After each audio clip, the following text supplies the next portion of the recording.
Le président français pourrait arriver à Kinshasa. Est-ce que vous êtes pour ou contre cette tournée du président Emmanuel Macron en RDC? Nous allons revenir sur les déclarations qui ont été faites dernièrement par le M23 qui veut désormais faire des territoires occupés une partie du territoire rwandais. Comment les trouvez-vous et que faire?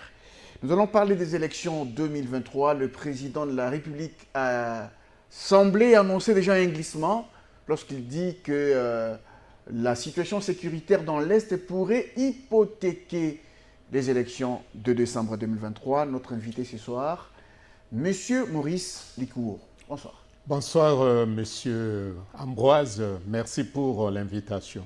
Merci, Monsieur Maurice Likouo. Vous n'êtes plus à présenter. Vous n'êtes plus à présenter. Mais de toutes les façons, vous pouvez le faire. C'est votre travail. Je ne refuse pas. Vous êtes un ancien chargé de mission du président Mobutu, le maréchal. Oui, continue à prononcer. Le maréchal Mobutu Sese Seko Kuku Mbendu. Ah, ça, je n'y arrive toujours pas. Puisque je vois que chaque fois que si vous arrivez là-bas, alors vous avez des problèmes. Wazabanga. Il y a un G là. Oui, oui, GB. GB. Alors, vous, les gens de l'Équateur, vous savez tellement bien prononcer ça. Est-ce que vous allez bien avec la situation du pays actuel? Ah, je suis vraiment très malheureux. Très, très malheureux. Malheureux. Oui, oui. Vous savez, c'est comme... vous voyez, c'est comme un médecin. Hein? Un médecin, lorsque quelqu'un est malade, vous arrivez avec le malade à l'hôpital. Même si le médecin, intérieurement, il sait bien que cet homme ne va pas guérir. Il est presque à la fin. Mais il ne peut pas vous annoncer, vous de la famille. Il ne le dit pas. Mais lui-même, en tant que spécialiste, c'est son domaine. Il le sait. Il le sait. C'est comme la situation que nous sommes en train de vivre actuellement. Et vous, en tant que spécialiste, vous... Ce n'est pas bien. Nous sommes vous, au moins, vous l'annoncez. Oui, oui. Nous sommes dans une situation, je dis bien, extrêmement catastrophique pour notre pays. Et vous voyez, si en 1965, Mobutu avait fait le coup d'État, il avait pris le pouvoir. C'est à peu près la même chose, mais maintenant c'est encore beaucoup plus pire qu'en 1965. De 60 à 65, c'est encore beaucoup plus pire. C'est la raison pour laquelle, si vous voyez que Mobutu était arrivé, même lorsqu'il a pris le pouvoir, il a changé le nom du pays de Congo, République démocratique du Congo, en Zaïre, c'est parce que le nom de Congo était une honte à travers le monde. Ah, ok. Oui, oui, c'était vraiment à l'époque, le nom du Congo était une honte. Une honte, puisque même en France, même partout en Europe, si on veut qualifier quelque chose de mauvais, on dit congolisation. C'est la même chose que ce que nous sommes en train de vivre. C'est redevenu une honte. Une honte. C'est vraiment de l'opprobre. Il y a deux Congos. Il y a deux Congos. Il y a le Congo Kinshasa et le Congo Brazzaville. Non, mais là-bas, on sait bien qu'il n'y a pas de problème comme ici chez nous. Ça, on ne peut pas quand même se soustraire. Lorsque vous vous promenez à travers le monde, vous dites, je viens du Congo. Mais pourquoi est-ce qu'on verrait seulement à Kinshasa? Mais c'est ça. Alors, raison pour laquelle vous voyez bien la situation que nous sommes en train de vivre, y compris même avec des accords, des contrats, des histoires qu'on est allé signer comme ça, vaille que vaille. Raison pour laquelle moi je dis non. On peut considérer ça comme, disons, un enfant qui est allé vendre la maison de son père, mais il n'a pas qualité, il n'a pas droit.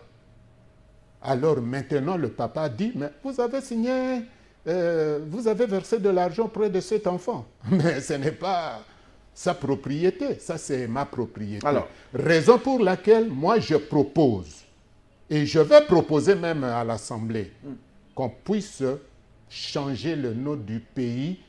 On doit revenir au nom République du Zaïre. Ah. Nous allons récupérer cette dignité-là à travers le monde. Mais alors, avec le Congo, ça c'est vraiment le mot Congo porte l'opprobre. Porte malheur. D'ailleurs, il faut qu'on revienne à la République du Zaïre. Oui, puisque les preuves sont là. Lorsqu'on était Congo, on se moquait de nous partout. Actuellement, on est revenu Congo. Mais c'est la honte même, c'est de l'opprobre, l'humiliation. Imaginez-vous qu'un pays comme le Rwanda se moque de nous à travers le monde.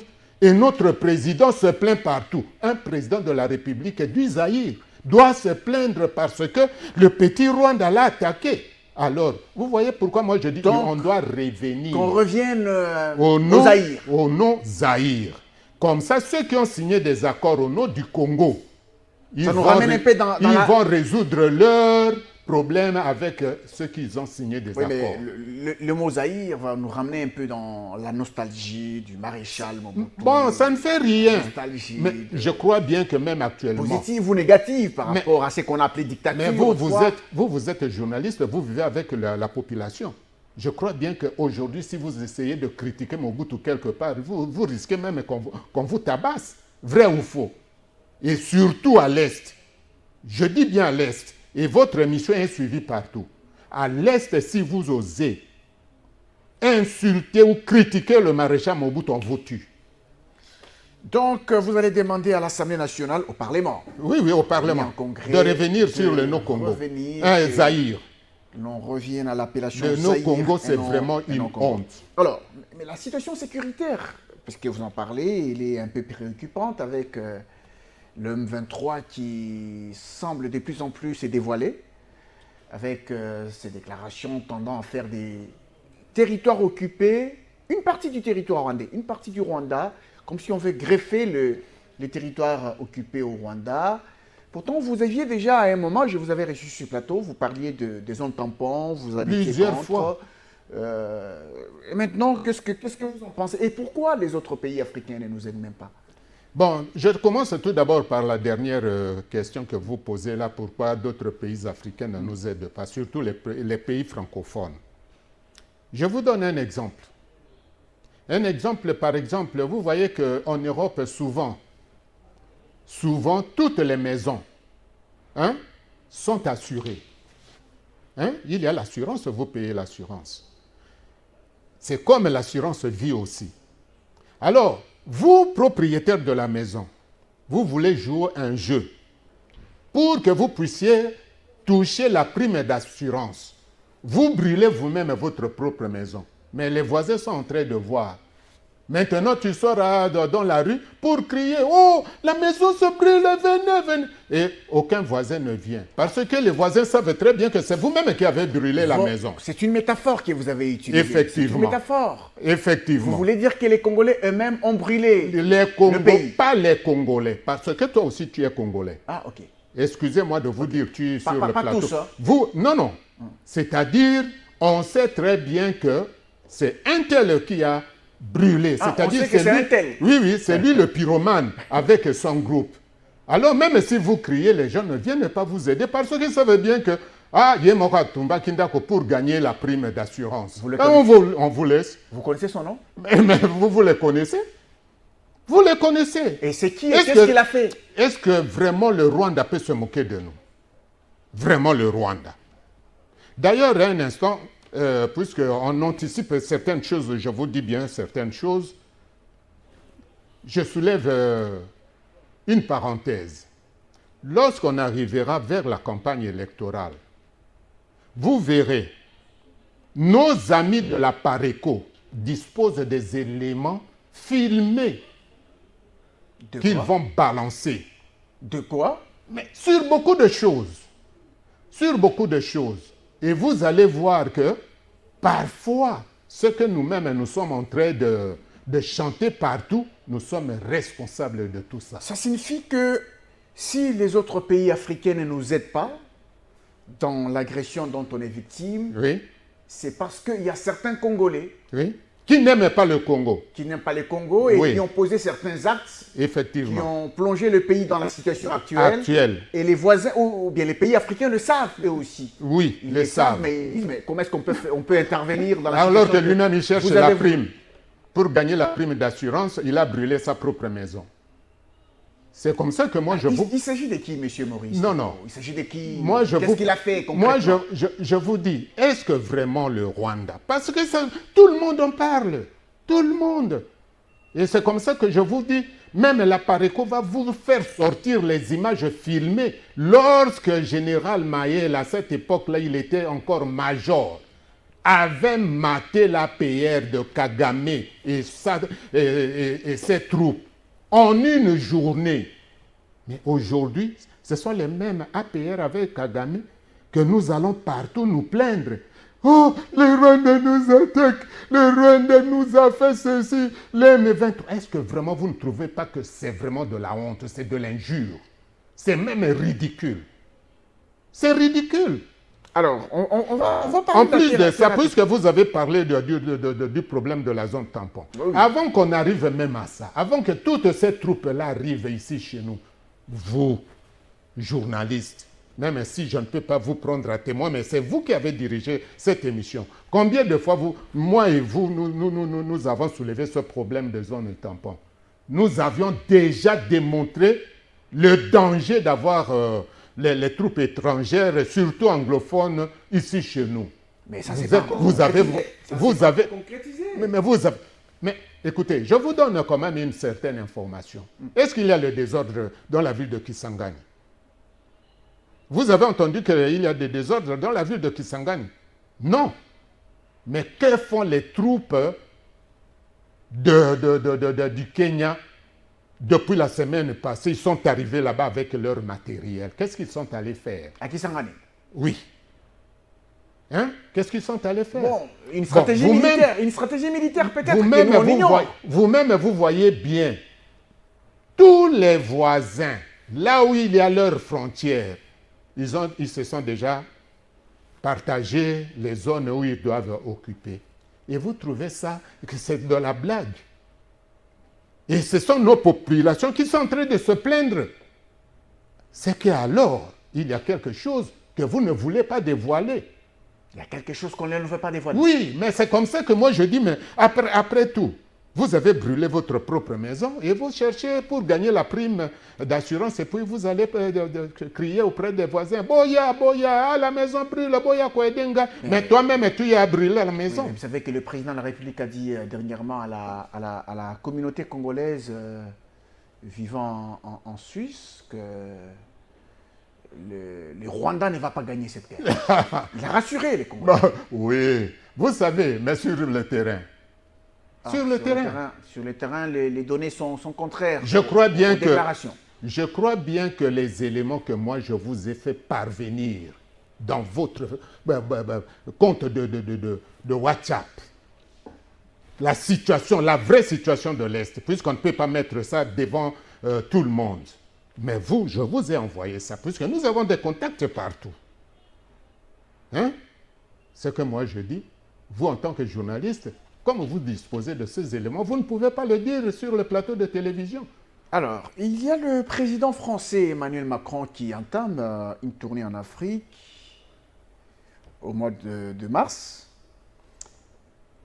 Il va aussi arriver à Kinshasa. Est-ce que vous estimez qu'il viendra pour donner une solution diplomatique dans la crise entre la RDC et le Rwanda qui est son allié? Je crois bien que lorsque nous avions réalisé la dernière émission là, je vous avais dit pour le problème de Macron. Mais Macron vient ici pour se moquer de nous. Il vient se moquer de nous. D'ailleurs, lorsque Macron vient ici, c'est lui qui supporte la guerre du Rwanda. C'est l'ami à Kagame. Donc, si lui, il vient ici, par hypocrisie, alors ceux qui sont morts au Kivu, à cause de lui, Macron, ils vont ressusciter parce que Macron est arrivé ici. C'est le plus médiocre de tous les présidents français que la France a eu, c'est Emmanuel Macron. Le plus médiocre. Le plus médiocre. D'ailleurs, vous savez que la France, nous devons quand même faire marche arrière. La France n'est pas un pays que nous pouvons vraiment coopérer avec. Parce que les dégâts que la France a fait en Afrique, tout d'abord, qui a tué Thomas Sankara? C'est toujours la France, Mitterrand. Qui a tué Kadhafi? Aujourd'hui, la Libye est devenue vraiment... mais le paradis qui était vraiment en Libye, Actuellement, la Libye est devenue vraiment la honte même des pays arabes. Le pays est détruit. Qui a fait tuer Kadhafi? La France de Sarkozy. Sarkozy, président français. Malgré que Kadhafi avait financé ces élections. Je prends un autre exemple. Qui a fait tuer et politiquement et physiquement l'empereur Bokassa. Malgré tout ce que Bokassa, Giscard d'Estaing, a eu de la RCA, les diamants et consorts. Mobutu, la même chose. Si Chirac était élu président en France, c'est Mobutu qui avait financé les élections de Chirac. À tel point que même Chirac allait avoir des problèmes dans son pays parce qu'on lui avait posé même la question d'où vient tout cet argent que, disons, la masse monétaire que tu as eue. C'est Mobutu qui avait financé Chirac.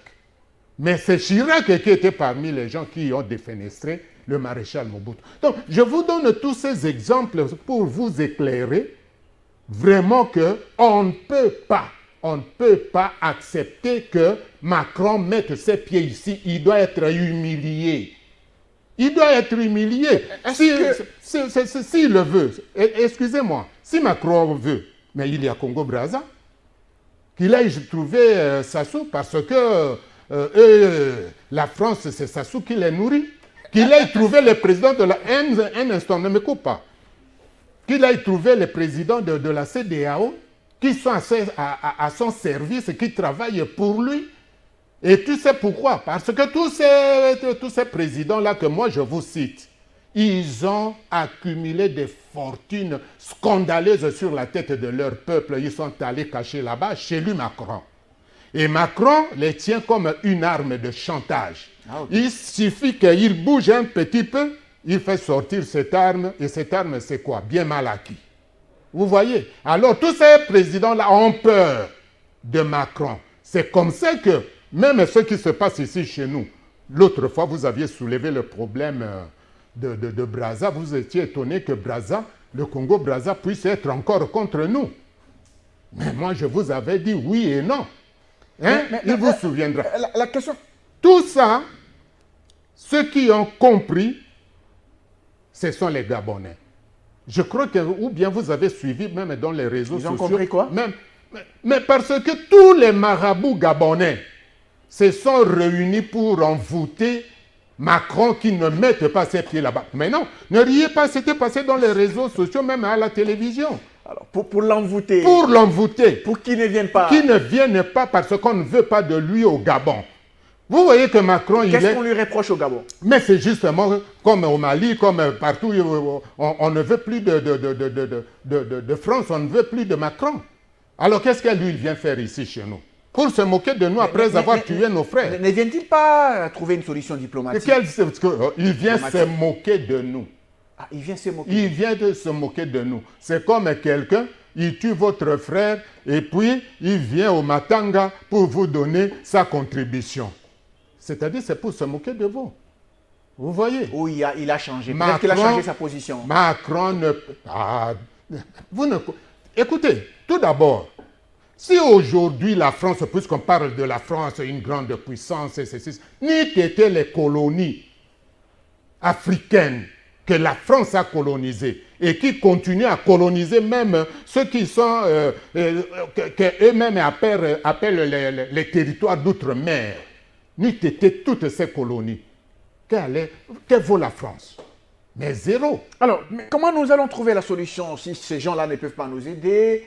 Comment nous allons trouver la solution à ce problème d'investissement? On a toujours proposé... la grosse épine dans le pied du gouvernement. On a toujours proposé des solutions au président Félix Tshisekedi, mais lui-même ne veut pas. Ah, c'est lui qui ne veut pas. Mais combien de fois on lui a dit que Pessabiso au ministère et à la Défense, que ce soit Mokia, que ce soit moi. J'ai demandé même depuis l'affaire de CNDP, avant même les M23, j'avais dit, donnez-moi la défense nationale et la sécurité pour 6 mois seulement. Je ne peux pas faire longtemps comme d'autres personnes qui cherchent à s'enrichir. Je fais seulement le rappel des troupes. Vous voyez notre police nationale. Mais lorsque je circule, mais j'ai vraiment... Non, ça me fait très mal. Il y a au moins 40 à 50% de nos commandos qui sont dans la police. Ok. Qui sont dans la police. Des véritables commandos formés par Mobutu. Ils sont dans la police. Il suffit de faire le rappel de tout, comme c'est un ordre national, un ordre d'État. Allez, on les fait sortir de la police. On fait le rappel de troupes de tous ceux qui sont à l'étranger. Je dis bien, dans 2 mois, on fait ce qu'on appelle recyclage, donc réforme pour les mettre à niveau. Je vous dis ce qu'ils vont faire au Rwanda. Mais celui qui va donner l'ordre d'attaquer, lui-même, il sera obligé de les faire. Non, Bozonga, parce que ce qu'ils vont faire avec tout ce que le Rwanda fait chez nous. Il y a eu. Amen. Il y a eu. Alors, lorsqu'on vous propose de telles choses, vous ne voulez pas le faire. C'est que vous-même, vous savez là où vous voulez aller. Non, mais il y a eu quand même une autre phrase que le président de la République a prononcée en disant, en parlant de la situation du Rwanda, qui agresse la RDC, il dit que la patience des Congolais a des limites. Non. Notre patience a des limites. Écoutez. Ça signifie qu'il est patient à un moment, il peut dire on déclare la guerre. Moi, je suis de l'Équateur. Chez nous, Mobali Alobaka Mingite, il agit. Ah, ok. Vous voyez, toutes ces promesses. D'avoir trop parlé. Non, il y a tout un chapelet de bonnes intentions qui ne se réalisent pas. Non. Pour mon pays, je ne peux pas reculer pour faire plaisir aux gens. Alors, il a prononcé aussi une autre phrase là, en parlant des élections qui vont arriver. Il a la crainte de voir les élections être hypothéquées par la situation de l'Est. Mais, en tout cas... Est-ce que c'est un glissement déjà qu'il annonce? Un glissement? Mais il avait des... Écoutez, s'il n'avait pas annoncé ça, on allait dire « Ah, mais vous êtes en train de spéculer ». Il a déjà annoncé en tant que président de la République et d'une manière solennelle. C'est-à-dire, nous sommes déjà dans le glissement.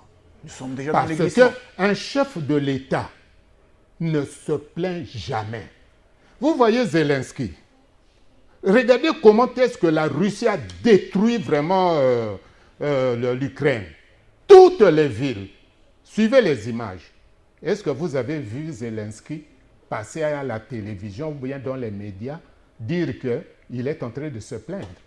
Non, il ne se plaint pas.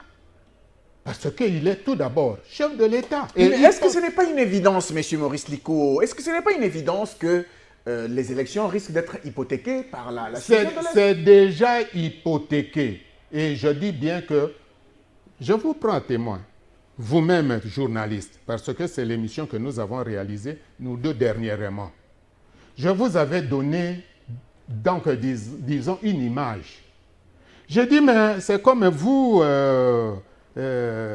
Ambroise, on vous dit que allez à Matadi. Mais vous-même, intérieurement, vous ne voulez pas arriver à Matadi.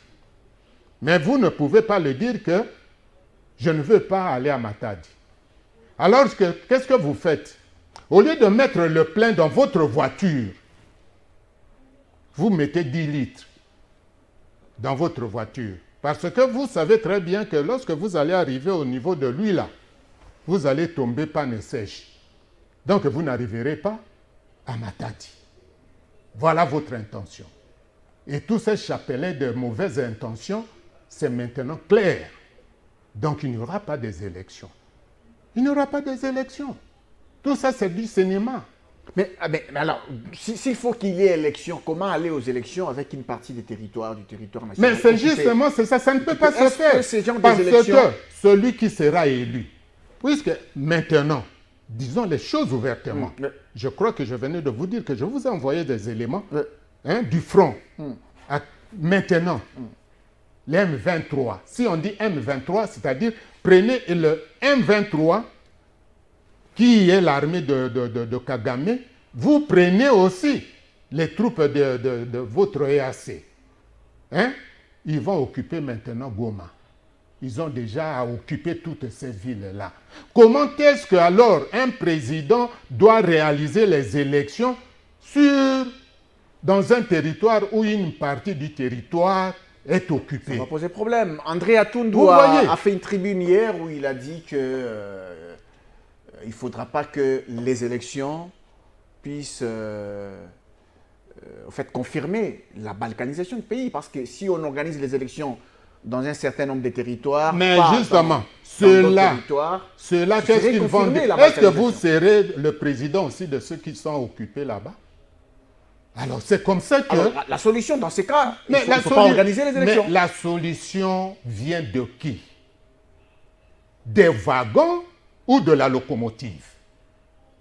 Puisque les wagons, c'est bien que si je tire les locomotives, je vais arriver à Matadi pour déposer les conteneurs. Oui. Mais la locomotive elle-même est en panne. On est en train d'arranger ça ici à Sokopao. Donc la présidence de la République est en panne. Est en panne? Mais il faut le dire ouvertement. C'est notre pays à nous tous. Moi, je ne suis pas locataire. Ah, ok. Et je ne suis pas venu accompagner certaines personnes. Okay. Et si moi j'ai été décoré dans l'ordre national du Léopard, c'est parce que je faisais un travail loyal pour mon pays. Ce n'est pas n'importe qui. Il y a même de ceux qui étaient des ministres, de ceci, cela, qui n'ont jamais été décorés.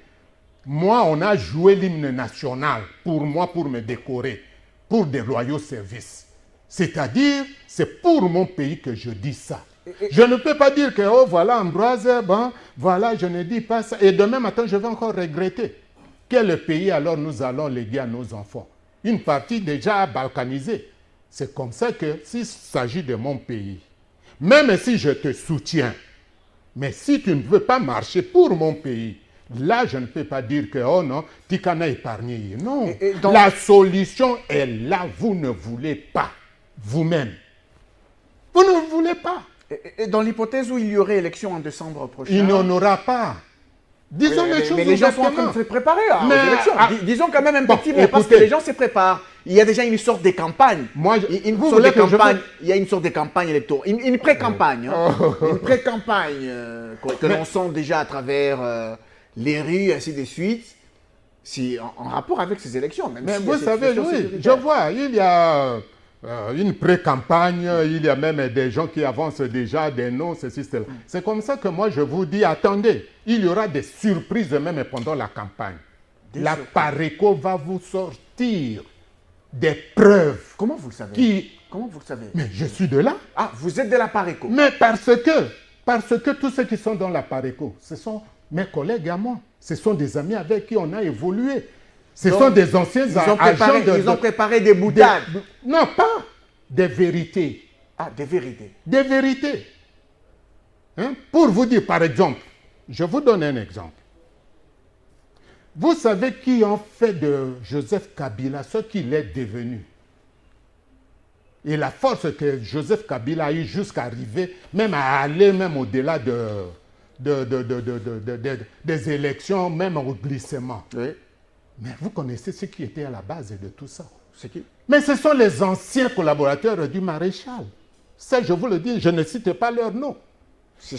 Mais le temps viendra. C'est cette intelligence. Mais c'est cette intelligence qui ont dit à Kabila, voilà, faites ça, faites ça, faites ça. C'est comme ça qu'il y a eu des concessions. Nous allons vous donner toutes les stratégies politiques pour rester au pouvoir, mais nous récupérons nos biens. Vous voyez? Et les autres ont récupéré des biens en compensation. Il y a eu même des nominations. Ça, je vous le dis aujourd'hui. Hein? Il y a eu des nominations. D'autres sont devenus au Sénat des présidents ou bien des vice-présidents. D'autres sont devenus... tout ça. Mais ce sont les anciens collaborateurs du maréchal. Même pour le problème que vous pleurez ici, sur le problème des contrats. Oui, des Chinois. Justement, c'est ça. Puisque j'arrive à ça, ouais. Ce problème-là, ce n'est pas... L'idée n'est pas venue de Kabila. Kabila ne connaît pas ce problème. Des Chinois. L'idée est venue de qui? Ce sont un des anciens collaborateurs du maréchal qui avait préparé le terrain entre Mobutu et Mao Tse-tung. Oui, mais si ce sont les anciens collaborateurs de Mobutu qui avaient préparé ces contrats, mais on dit que c'est un contrat léonais, selon l'IGF. C'est un contrat léonais. Mais oui. Est-ce que pour vous, l'IGF a-t-il raison ou non? L'IGF a pleinement raison. Ou il s'allie aussi ceux qui ont signé le contrat? Non. L'IGF a pleinement raison. Mais vous voyez, c'est comme moi je vous ai dit au départ. Dans une affaire, c'est comme un médecin. Un médecin sait bien que Moto Yakobi Kate. Pourquoi? Parce que lui il connaît et il le traite. Mais celui qui ne connaît pas, il peut trouver que ce que moi je suis en train de dire, ce sont des bobards ou bien de ceci, cela. Mais entre nous, on se connaît. On se connaît. Et comme eux, ils collaborent, ils ont collaboré contre notre propre pays, alors qu'ils occupaient de très hautes fonctions dans ce pays, auprès du maréchal. Ils connaissent tous les secrets, mais ils ont livré leur pays tout simplement à cause des pitances. Alors vous voyez des choses comme ça, je dois garder ça, mais je partirai sous la terre avec tout ça dans ma conscience. Et ce n'est pas bien. Il faut qu'on réveille nos frères. Nos frères. Et ce que moi je dis, essayez d'imaginer, ce sont les vrais anciens collaborateurs du maréchal qui ont donné toutes ces stratégies à Joseph Kabila. Pour aller vers la Chine. Et justement, ils avaient raison alors. Ils avaient raison d'aller vers la Chine. Vous voyez avec parce qu'avec les Américains, ça n'a pas marché, monsieur Maurice. Vous voyez avec ce problème de ces communes, je vous donne une certaine idée. Il y a quelqu'un, parmi tous ces gens, qui a demandé à ce qu'il fasse représenter les intérêts donc, de votre Congo démocratique en Chine pour ce contrat. Et c'est le même qui avait initié ces histoires pour toucher les commissions. Vous voyez? Alors vous croyez que des choses comme ça, nous devons toujours nous taire et que d'autres personnes sont en train de massacrer nos populations et notre pays, moi, je voulais quand même vous poser la question, je voulais quand même vous poser la question, entre la Chine et les Américains, quand même, on a vu quand même les animosités. Les partenariats. Il y a quand même des animosités entre les deux puissances, entre la Chine et les Américains. Mais avec la Chine, on est quand même arrivé quelque part. Où?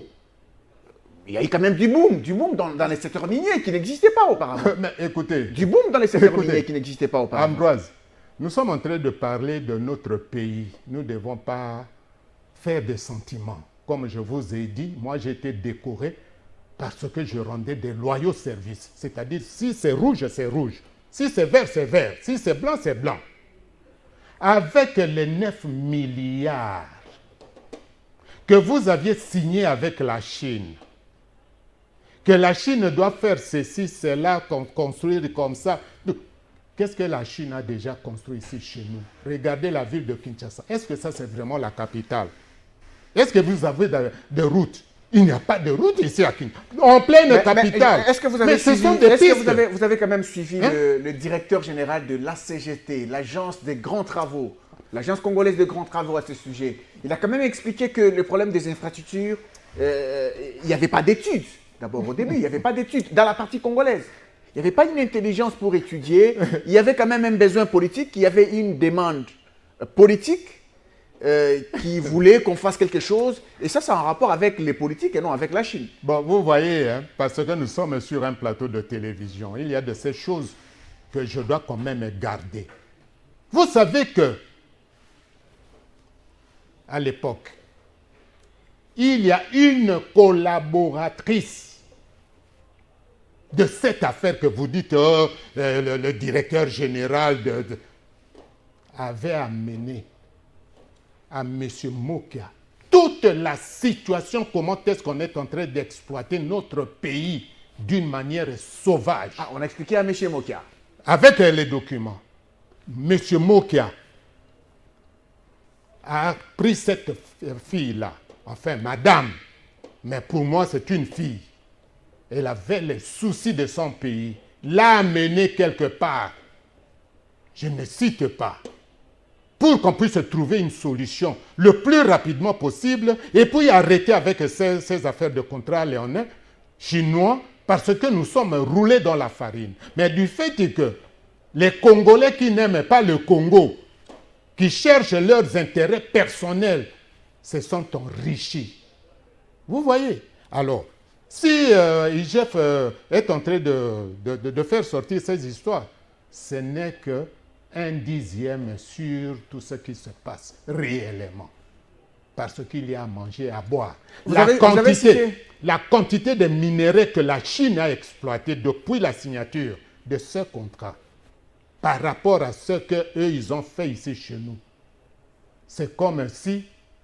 Ah non, c'est triste. Mais l'IGF demande 1 milliard de dollars pour l'année 2023. Si les contrats chinois étaient mauvais, c'est trop peu même. Étaient mauvais, mais pourquoi ils demandent 1 milliard? Mais écoutez... Si les contrats étaient mauvais en soi, bon, tout d'abord... pourquoi ils demandent 1 milliard? Est-ce qu'on n'arrive même pas à se poser cette question? Tout d'abord, dans ce contrat, on n'avait pas traité le problème de traitance et de sous-traitance ici chez nous-mêmes. Est-ce qu'il y a quelque chose de sous-traitance ou bien de traitance ici chez nous? On prend tous les minéraux, c'est-à-dire et la terre et qu'on met dans les conteneurs, on amène ça directement en Chine. C'est là où on doit aller trier. Et si on vous dit que ça c'est pour le cobalt, mais là-bas, ils trient, ils récupèrent tous les minéraux. Il y a de l'or, il y a de l'uranium, il y a de... Toutes ces histoires. Est-ce que vous avez le contrôle de tout ça? Vous n'avez pas le contrôle de tout ça. Alors, c'est vraiment malheureux pour notre pays. Vous avez cité Gabriel Mokia tout à l'heure, ça me vient à l'esprit. Il y avait quand même un problème avec vos créances au ministère des Finances. Est-ce qu'on vous a payé vos créances? Qu'en est-il au juste au niveau du ministère des Finances? Écoutez, Ambroise, moi je vous dois combien? Dites-le ici sur le plateau de télé. Je n'ai pas honte. Est-ce que je vous ai déjà payé? Est-ce que je vous ai déjà payé? Mais vous dites très bien, c'est vraiment malheureux. Est-ce que vous savez que nos créances, pour la troisième fois, ça rentre encore pour le troisième réengagement au ministère du Budget. Troisième, je vous dis. Troisième réengagement. Quelque chose qui ne se fait jamais ça signifie quoi, dans les réengagement? finances. Ça signifie quoi, réengagement? C'est-à-dire, si on arrive à la fin de l'exercice, on n'a pas payé la dette, ça doit rentrer au budget pour que le budget fasse encore un autre réengagement.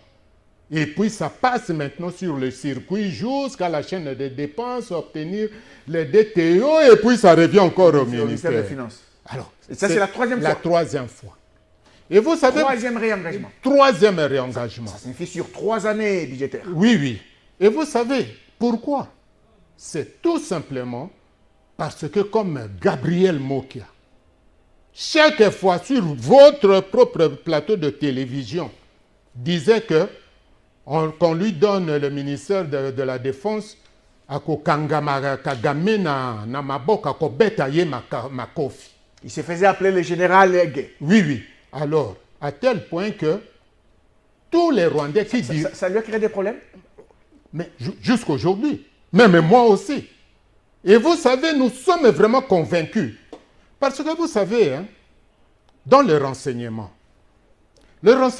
c'est comme la sorcellerie aussi, parce que ça fait partie de la sorcellerie. On va en parler. On va en parler. Hein. Alors, je vous dirai qu'est-ce qui se passe. Alors, revenons là, au problème de créances. Vous savez très bien que nous avons la certitude que ce qu'on nous avait déjà soufflé, l'ancien secrétaire particulier du ministre des Finances, Elisha, un certain Elisha, et nous avons toujours souligné ce problème au cours des émissions, nous avait dit, déjà au départ, que voilà, vous ne serez payé qu'après notre régime. Ah, quelqu'un vous avait déjà dit ça? Le secrétaire particulier. Après leur régime. Après leur régime. C'est ce qui avait poussé même Gabriel Mokia de porter plainte. Le dossier se trouve à la grande instance. N'eût été l'avocat... Porter plainte contre qui? Contre le ministre des Finances. Ah, ok. Oui, le dossier est là, est pendant. Mais l'avocat du ministre des Finances avait demandé à ce qu'on puisse surseoir pour trouver une voie de sortie qui ne vient toujours pas. Vous voyez, hein? C'était pourquoi? Parce qu'ils avaient déjà annoncé que vous ne serez payé que après notre régime. Alors, c'est comme ça qu'avec les informations que nous avons eues, que Bino Bokozwambongo, comme vous êtes contre Kagame, les Rwandais, on ne vous payera pas, et qui n'aura pas ses maisons. Alors, eux, ils travaillent pour Kagame? Bon, comprenez bien.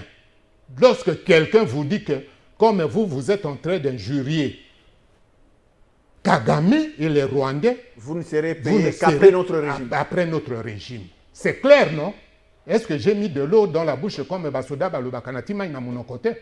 Et c'est clair parce qu'il y a même tout un dossier. Mais c'est Kagame qui nous agresse, je peux même vous donner les numéros de dossiers qui se trouvent aux grandes instances. C'est Kagame qui nous agresse. Mais c'est une manière de vous dire que nous sommes sous occupation et que ce sont les Rwandais qui nous dirigent d'une manière ou d'une autre. Même vous, en tant que Congolais, vous pouvez travailler aussi pour les Rwandais. Ils sont nombreux. Et Gabriel Mokia et vous-même, vous en payez le frais.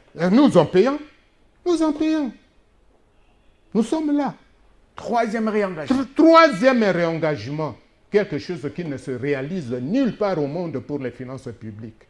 Quelque chose qui est certifié et la dette se trouve dans le grand livre même de l'office de la gestion de la dette publique. Est-ce que ça vous décourage ce troisième réengagement parce que vous devez répartir au ministère du budget, mais comment voulez-vous finances, sans être sûr que vous serez payé dans cet exercice budgétaire? Vous-même, vous êtes ici en ce pays. Si vous ne démarchez pas, et vous savez ce qu'on appelle démarche ici, chez nous, mais nous sommes fatigués, ça c'est la troisième année. Tous les jours, nous devons être là-bas au budget, nous devons être à la chaîne de dépenses, nous devons passer par-ci, par-là, tout ça. Pour quelle raison tout ça, Linini? Tout simplement parce que nous ne sommes pas pour le Kagame. On n'a plus de temps dans notre émission parce que nous tendons vers la fin. Vous n'aimez toujours pas qu'on vous pose la question sur les mots de la fin, mais comment M. Maurice Likou arrive-t-il à rassembler les informations qu'il met à la disposition du public, surtout par rapport à la situation de l'Est? Comment vous faites? Mais vous savez, hein, M. Ambroise, je reviens encore sur ce que vous avez toujours dit. Je vous ai toujours dit que la politique, c'est la sœur jumelle de la sorcellerie. Oui, et chaque fois, vous étiez en train toujours de rire et de rire. C'est la sorcellerie. La sœur jumelle de la sorcellerie. Oui, oui. Et la sœur jumelle, la grande sœur de cette sorcellerie, c'est les renseignements. Ah, ok. Vous voyez? Donc, sachez bien que toute personne qui a été formée pour être officier de renseignement, c'est comme une confrérie. C'est-à-dire, on peut vous dire qu'à Longwa Naye ou à Salakalissusute, mais non, il est toujours un agent. Ah, ok. Parce que dans leur confrérie de renseignement, ils ont des relations partout. Ok. À tel point que d'autres ont des relations même à l'extérieur du pays.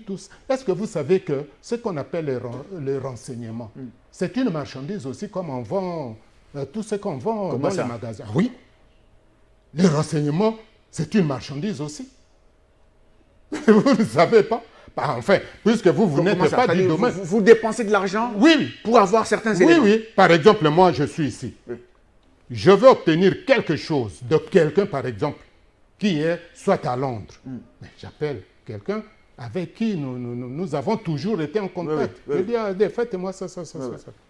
Lui aussi, un autre jour, il va aussi avoir besoin aussi de quelque chose ici. Il me demande aussi... Vous êtes maintenant dans cette sorte de confrérie. De confrérie. Oui. Et puis s'il y a vous entraidez. Oui. Et s'il y a quelque chose... Ah, Ambroise, voilà, il y a telle chose qui va arriver. Il y a telle Vous chose. Êtes tous des sorciers alors? Oui, c'est-à-dire on ne quitte pas... Bon, disons que physiquement, hein, on peut quitter, mais on a toujours des contacts. Vous voyez, par exemple, les éléments que moi je vous ai envoyés, vous personnellement, dans votre WhatsApp. Est-ce que tout le monde dispose de tout ce qui se passe à l'Est? Non. Mais comment est-ce que j'ai eu ça? C'est parce que j'ai des contacts. C'est-à-dire que quelqu'un qui n'est plus aux affaires, qui a peut-être quitté, mais qui demeure toujours consultable. Consultable à tout moment. Parce qu'il est dans la confrérie sorcellérique. Oui, donc c'est ça. Donc ne vous étonnez pas. Et ce que moi je suis en train de vous dire, les professionnels qui nous suivent, mais comme ça, pourquoi? Et nous ne sommes pas des ennemis. Ah bon? Non. Les lots reçoivent, mais demain, je peux aussi solliciter votre concours. Hein? C'est comme ça que moi je vous dis. Donc les professionnels savent. Oui, c'est comme ça que moi je vous dis, mais qui ont aidé Kabila jusqu'aujourd'hui, qui ont rendu Joseph Kabila fort. Mais ce sont les anciens des services de Mobutu. Enfin, j'arrive là et je me limite. Ne continuez pas. Oui, je vous connais, vous, Ambroise. Mais effectivement, quelque chose me vient à l'esprit. Le conseiller spécial du chef de l'État en matière de sécurité a eu des problèmes, il est parti. Ça signifie qu'il demeure consultable, il demeure dans la sorcellerie. Il vient de quelle école? Mais c'est l'élève de Ngbanda, non? Oui. D'Honoré Ngbanda. Donc il demeure dans la sorcellerie du renseignement. Béa, mais puisque dans les renseignements, il y a les opérationnels et il y a les bureaucrates. Ouais. Vous voyez, ceux qui travaillent dans les bureaux, bon, ils ne sont pas... Mais les opérationnels sont déjà très dangereux. Entre eux, mais, ils opèrent tout ça. Et même lorsqu'on a arrêté François Béa, nous autres ici, on disait, on doit les libérer. Mais à part, je comprends que là où il est, d'une manière ou d'une autre, il demeure dans la sorcellerie. Il est toujours là. Il est toujours là.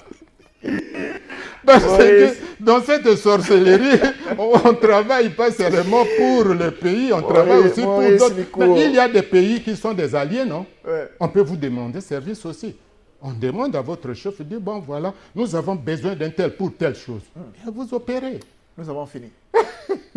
En tout cas, je vous remercie, Monsieur Ambroise. Mais de toutes les façons, comme vous dites pour le problème de Macron, oui. Macron doit être humilié ici.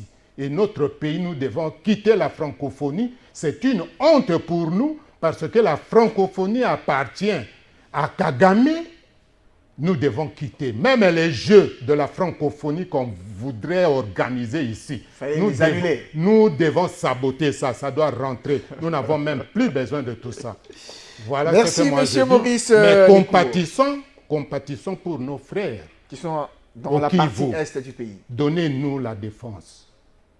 Et la sécurité. Puisque tous ceux qui sont là-bas, ce sont les Banyamulenge que vous-même vous avez mixés, que vous avez mis dans l'armée. Ils sont là-bas, ils sont là-bas. Hein? Donc, ils ne se combattent pas entre eux. Merci. Vous comprenez déjà ce que moi je veux dire. Merci, monsieur. C'est du cinéma, ce que vous êtes en train de faire à l'Est là-bas. C'est du cinéma, du folklore, du tralala. Merci pour l'invitation. Merci, monsieur Maurice Liko. Nous rappelons que vous êtes un ancien chargé de mission du président de la deuxième... oui, continuez le nom. De la République du Zaïre, oui. Le maréchal Mobutu Sese Seko Kukungwendo. Vous commencez déjà à bien prononcer. Ah, ok. Pangbendo, Mbendu.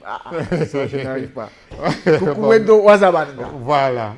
Merci d'avoir été là. En tout cas, c'est moi qui vous remercie. Que Dieu vous bénisse. Merci. Travaillons pour le pays. Merci. Mesdames et messieurs, nous avons fini cette émission. Vous l'avez aimé, merci.